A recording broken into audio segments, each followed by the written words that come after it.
Everyone, a question I get asked all the time is, when is it the right time to turn over the customer from the prime finance office to the non-prime finance office? Great question. So what it basically comes down to is, what does the customer's credit actually look like? If you've gotten to a situation where you've already sold the vehicle and you find out that the customer's credit is not good, because before you submit any customer to a lender, you should always pull their credit. You should pull their credit before submitting to the lender, and you should pull their credit while they're still in the dealership. If you're a prime finance manager or if you're a non-prime finance manager. And the reason for that is you are the financial services manager. You are the one representing the banks, and it is your job and responsibility to make sure that the customer that you're working with is getting their very best auto loan approval, which requires you knowing and understanding their credit. Second to that, when the customer is in the showroom after they have just purchased the vehicle, if you pull the credit prior to your turnover as a prime finance manager and identify that their credit is less than perfect, you've got a couple of options. The first option is you do know and understand how to work a non-prime deal, and you do want to keep that deal. If that's the case, you need to follow the finance first or the non-prime process at this point, which will require you having the customer come into your office and reviewing their credit bureau with them. You need to explain their options to them and why, in fact, they are not able to get approved for the prime loan that the sales department has already closed them on. So the sales department has already said you qualify for 0% because that's what they closed the payment on, or whatever the prime rate was that the sales department has already closed the deal on. You, at this point, while the customer is still in the showroom, need to have the conversation to unwind what has already been done. Hopefully, this experience doing that becomes very motivating, and this is what makes dealerships shift to a finance first process when the customer identifies as having less than perfect credit. The best way to never have this happen is to prevent it from happening. That's a different video.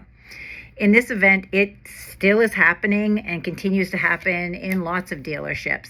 So when it does, when the customer ends up that you find out they have less than perfect credit and they've already purchased the vehicle, you have to have the conversation with them about their credit using their credit bureau.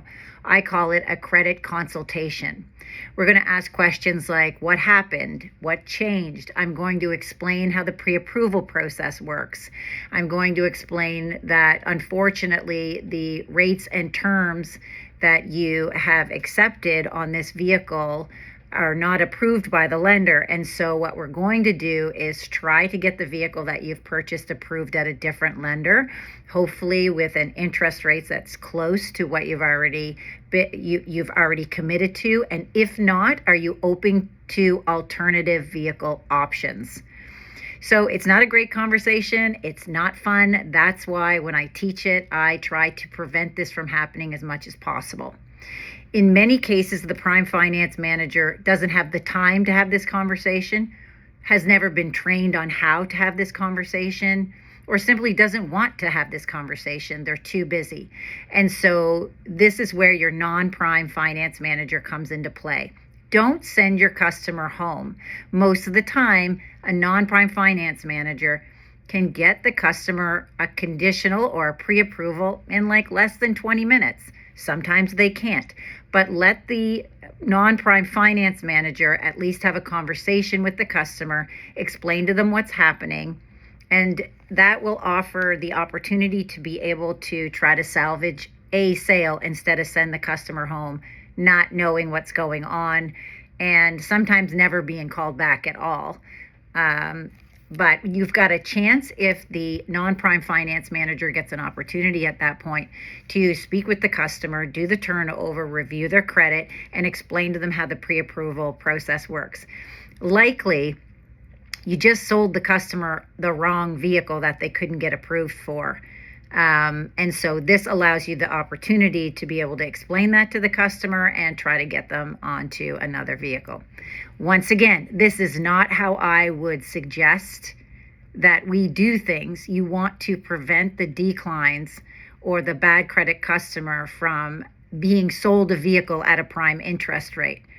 But in the event that it happens, don't send the customer home looking for co-signers. Don't send the customer home thinking that they've purchased that vehicle at 0%. It's really important that they have the credit conversation, that they're explained that they don't qualify for what you just closed them, and what is the next steps. How does the pre-approval process works, and are they interested in looking at other alternative options? This is where the tools like Optimize become really attractive, because very quickly with one pre-approval or a couple of pre-approvals in place while the customer is still present and in the dealership, you're able to show them and sell them alternative vehicle options that they can be approved for. Hope this helps.